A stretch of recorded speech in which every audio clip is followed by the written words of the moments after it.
Okay, हमने अभी slide number 9 पढ़ी थी शायद, मेजरमेंट ऑफ स्नोफॉल वाली। अब हमने स्लाइड नंबर 10 जो है इसको थोड़ा सा देखना है। स्नो सर्विस कई दफ़ा क्या होता है कि आपके पास जो हैं ये जो मेजरमेंट्स के लिए जो आपकी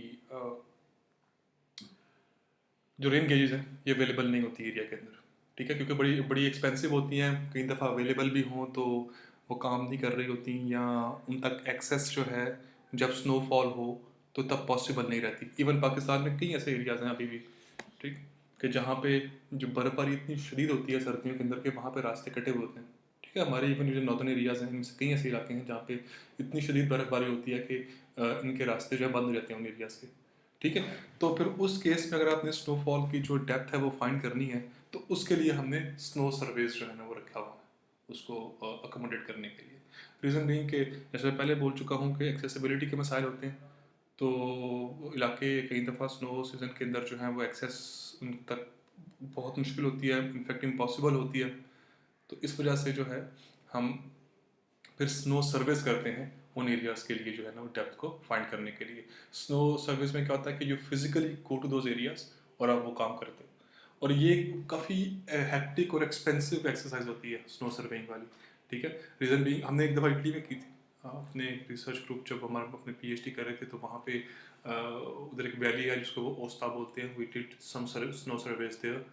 तो वो काफ़ी हेक्टिक किस्म का वो जॉब होता है कि आपको कुछ एरियाज़ मार्क करने होते हैं, वहाँ आप जाते हो and you take the data and then you come back. ये बहुत एक्सटेंसिव किस्म की एक जो है ना पूरी की पूरी एक्सरसाइज होती है और बहुत एक्सपेंसिव होती है, ठीक है, लेकिन ज़रूरी होती है। रीज़न बीइंग के आपको पता है कि ये स्नो इस दफ़ा कितनी हुई है, ताकि जब गर्मियाँ आएँ और वो स्नो पिघले तो ये ना हो कि नीचे डाउन स्ट्रीम पे जो है सैलाब आया हो, ठीक है। तो आपको उसको इंश्योर करने के लिए आप हमेशा जो है स्नो सर्विस का सहारा लेते हो, अगर आपके पास उन एरियाज़ के अंदर गेजेस जो है वो काम नहीं कर रही तो। अच्छा, होता क्या है कि स्नो सर्विस का पता लग गया आपने क्यों करते हैं। मैं दोबारा बोल दूं कि मैं पूछूंगा ये एग्जाम के अंदर कि स्नो सर्विस क्यों करते हैं, आपने क्या जवाब देना है कि स्नो सर्विस। मैं लिखूंगा नहीं साथ में, मुझे पता है कि मैं लिख दूंगा तो फिर वो चीज़ आप याद कर लोगे। ये सुननी बहुत ज़रूरी है कि स्नो सर्विस हम तब करते हैं, रीज़न बीइंग कि कई दफ़ा एरियाज़ जो हैं एक्सटेंसिव स्नोफॉल की वजह से वो कट ऑफ हो जाते हैं, वहाँ तक एक्सेसिबिलिटी के मसाइल होते हैं। इस वजह से जो है ना वो हम स्नो सर्विस जो है ना वो करते हैं। अच्छा, अब स्नो सर्वे करते किससे? ये आपके पास एक चीज़ का होना बहुत लाजमी है, और वो क्या है? उन्हें हम बोलते हैं ट्यूब्स। उन्हें हम स्नो सैम्पलिंग ट्यूब्स बोलते हैं। वो होना बहुत लाजमी है। स्नो सैम्पलिंग ट्यूब्स क्या है? मैंने गूगल से ऑलरेडी इनका इमेज निकाल के रखा हुआ है। ये है स्नो सैम्पलिंग ट्यूब्स। सिंपल एक पाइप होता है, ठीक है। आप करते क्या हो, उस पाइप को घुसेड़ते हो स्नो के अंदर। ये पाइप देखिए आपने, सिंपल ये पाइप है। आपने करना क्या है कि इस पाइप को आपने जो है वो जहाँ पे स्नोफॉल हुई है ना, मैं इसको इसकी स्कीमेटिक ड्रॉ करता हूँ यहाँ पे, मिसाल के तौर पे अ,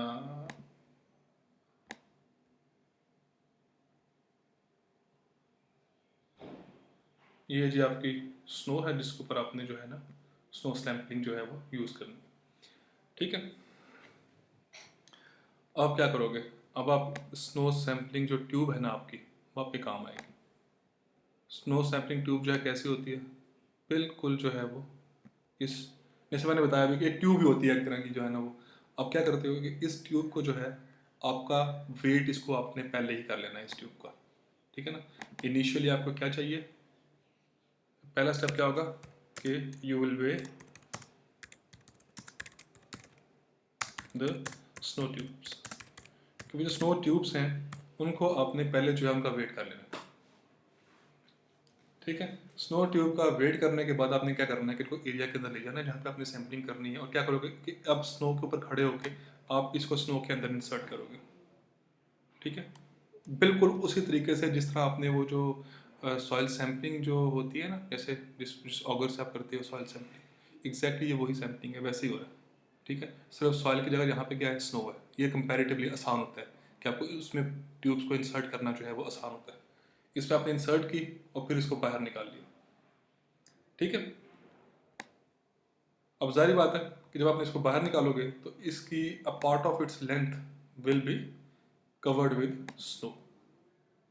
तो मैं मिसाल दे देता हूँ कि जी इतनी जो उसकी जो थी ना लेंथ जो थी वो किसमें वो आ गई, वो जी आ गई है आपकी स्नो के अंदर। वो नज़र नहीं आ रहा क्योंकि वो भी ब्लू है, लाइन भी ब्लू है, तो मुझे थोड़ा सा लाइन का जो कलर है वो चेंज करना पड़ेगा। ये आ गया। अब इसके नीचे सारी जो है ना ये जगह ये स्नो से भरी हुई है। अब आपने करना क्या, अब आपने इस ट्यूब को निकालना है और इसका करना है वेट।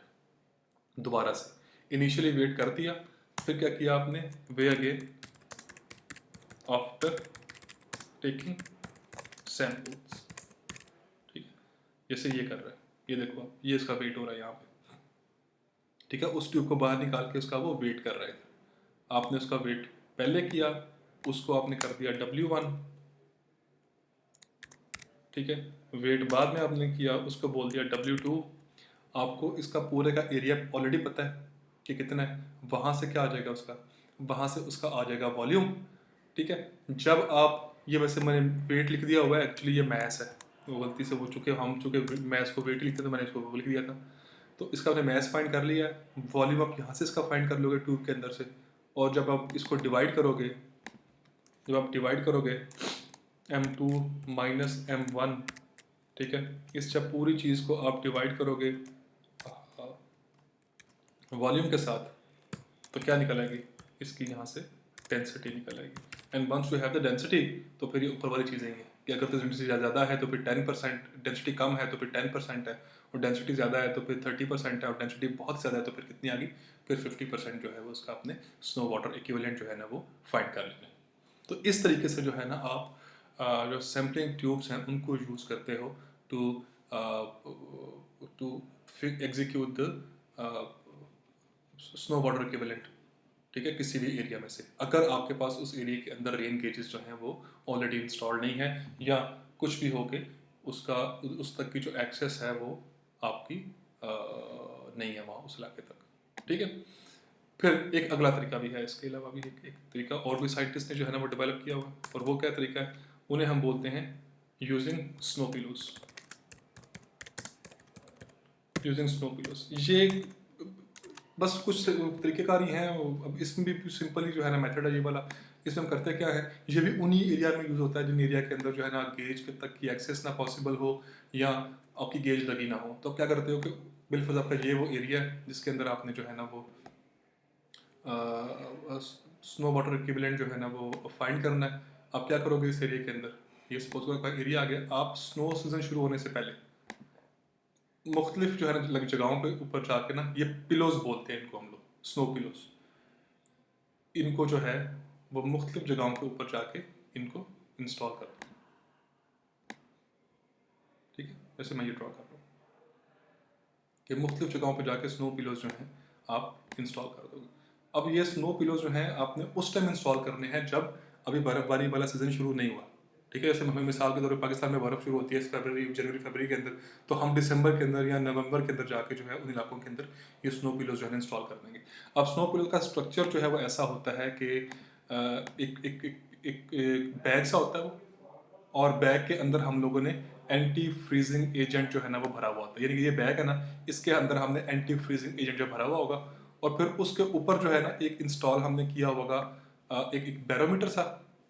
ठीक है, और वो बैरोमीटर जो है वो करता क्या है, वो आपको प्रेशर की वैल्यूज देगा। ठीक हो गया, ये इसके अंदर भी ऐसा है, हर पिलो के अंदर ऊपर जो है ना साथ में एक बैरोमीटर जो है ना वो लगा हुआ होगा। ठीक है, मैं हर किसी के ऊपर भी जो है ना वो लगा दूँ ताकि कंफ्यूजन जो है वो ना आए। इसके ऊपर भी लगा हुआ होता है। ठीक है, और फिर जो तीसरे वाला है इसके ऊपर भी ऐसे ही जो है बैरोमीटर जो है वो लगा हुआ होता है। ठीक है, अब ये बैरोमीटर जो है आपको प्रेशर की रीडिंग जो है ये दे रहा होगा। ठीक है, आपने जब इनको रखा यहाँ पे, अभी स्नोफॉल नहीं हुई थी, आपने हर बैग के ऊपर से बैरोमीटर की रीडिंग को नोट कर लिया। अब क्या होगा, अब जब स्नो आएगी तो वो इस पूरे बैग को, इस एरिया के अंदर जितने बैग्स हैं उन्हें कवर कर लेगी, और अपना जो वेट है वो इनके ऊपर जो है वो इंसर्ट करेगी। मतलब स्नोफॉल होने के बाद क्या होगा कि ये सारे बैग्स डूब जाएंगे, सिर्फ और सिर्फ जो है क्या रहेगा ऊपर, इनके बैरोमीटर का सिरा ऊपर रहेगा। यानी ये बैग डूब गया है, स्नोफॉल हुई है, बैग सारे का सारा जो है वो बर्फ़ में चला गया, सिर्फ ऊपर बैरोमीटर इसका विजिबल है। ऐसे ही स्नोफॉल हुई इस पूरे एरिया के अंदर हुई ना, तो बैग सारे बैग्स डूब गए हैं स्नो के अंदर, सिर्फ बैरोमीटर जो है ना वो बाहर है। ठीक है, स्नोफॉल के बाद अब सारी बात है कि जब जब स्नो हुई है तो इन बैग्स के ऊपर अब स्नो अपना वेट डालेगी, तो बैरोमीटर की रीडिंग जो है क्या करेगी, वो फ्लक्चुएट करेगी, वो इंक्रीज करेगी। तो आपने दोबारा जाना है, जिस डेट को जो है ना आपने स्नो सैम्पलिंग करनी हो, आप दोबारा जाओगे, स्नो सर्वे आपने करने हो, आप दोबारा जाओगे और जाके इनकी रीडिंग्स को नोट कर लोगे। अब आपके पास एक जो थी ना वो पहले ही रीडिंग थी, प्रेशर रीडिंग आपके पास एक पहली थी, pressure reading 1 that was without snow. ठीक है, और जो प्रेशर रीडिंग 2 आएगी, ये क्या आएगी, ये विद स्नो आएगी। और आप इन दोनों का डिफरेंस जो है उससे आप स्नो का वेट फाइंड कर लोगे। क्लियर है? तो और फिर वही चीज़, इस वेट फाइंड हो गया तो ऑब्वियसली आपको उसका पूरा एरिया पता है, सारा कुछ पता है, आप उससे जो है ना उसका वॉल्यूम फाइंड करोगे, फिर डेंसिटी, उसकी वेट से उसकी डेंसिटी निकालोगे। और वो जो डेंसिटी है, मतलब जैसे इसका आपको पता है ना कि इस बैग का एरिया क्या है। जैसे मैं इसको हटाऊँ थोड़ी देर के लिए सैम्पल इसको समझाने के लिए, उसका को पता है कि इसका कितना एरिया है इस बैग का, क्योंकि रेक्टेंगुलर फॉर्म में पता है आपको। अब ऊपर इसके डेप्थ आ गई है, ठीक है, जितनी भी डेप्थ आई है एरिया का पता है आपको, आप उस डेप्थ के साथ इसकी जो है वो स्नो का क्या निकाल सकते हो, वॉल्यूम निकाल सकते हो कि कितना वॉल्यूम है स्नो का। ठीक है, वॉल्यूम आ गया, प्रेशर रीडिंग से आपने इसका वेट फाइंड कर लिया, और फिर जो है इन दोनों को इस्तेमाल करते हुए आप इसकी डेंसिटी जो है वो यहाँ से फाइंड कर लोगे कि कितना उसका मैस था, उसके वॉल्यूम को उससे डिवाइड करके आप इसकी डेंसिटी फाइंड कर ली। ठीक है, वंस डेंसिटी आपने फाइंड कर ली, फिर वही तरीकेकार यही वाला कि जी डेंसिटी बहुत ज़्यादा है तो फिर 50% है, डेंसिटी हाई है तो 30% है, और डेंसिटी बहुत लो है तो फिर 10% जो है ना वो उसका स्नो वाटर इक्विवेलेंट जो है ना वो होगा।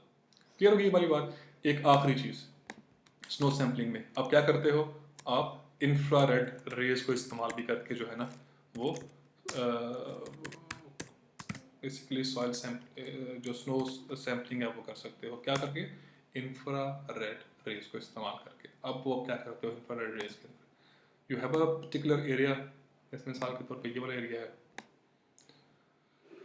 सही है। ये अभी स्नोफॉल शुरू होने से पहले आप क्या करते हो कि किसी सैटेलाइट के थ्रू या किसी रेडार के थ्रू इस एरिया के अंदर इंफ्रारेड रेज को भेजते हो।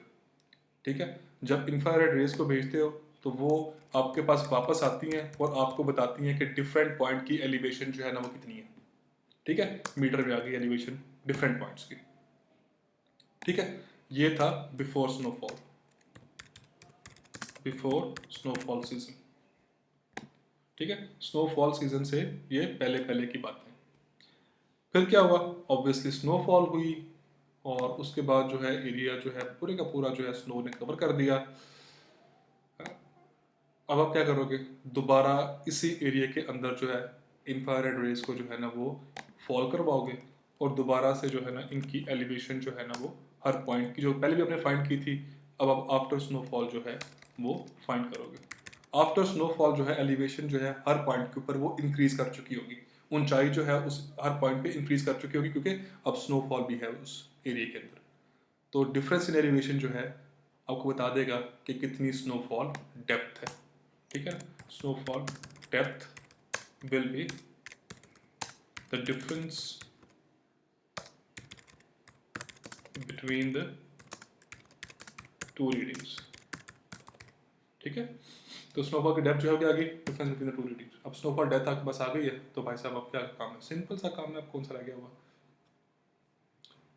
कि एरिया आपको पहले पता है, एरिया आपको पहले पता है, डेप्थ आपने फाइंड कर ली हुई है, डेप्थ और एरिया की मदद से फिर area and depth you can find the volume. ठीक है, and once you have the volume, ठीक है, तो आप इजीली उसकी डेंसिटी भी यहाँ से फाइंड कर सकते हो। ठीक है, तो इस तरह से दोबारा डेंसिटी जब आ गई आपके पास तो फिर आप वही वाला काम जो आपने पहले किया हुआ है कि जो डेंसिटी लो है तो फिर ये है, डेंसिटी हाई है तो फिर 30 है, और डेंसिटी अगर बहुत ज़्यादा हाई है तो फिर कितनी है, फिर 50% जो है ना उसका वाटर इक्विवेलेंट निकलेगा। आई होप कि ये बात क्लियर होगी। ठीक है, अगर कोई मसला हो इसमें तो आपने मुझसे पूछ लेना। तो इस तरीके से जो है ना आपने स्नो सर्विस को यूज़ करते हुए किसी भी एरिया के अंदर स्नो वाटर इक्विवेलेंट जो है वो फाइंड कर सकते हो। नेक्स्ट जो है part will be the last part of our lecture. ठीक है, सो स्टे ट्यून्ड।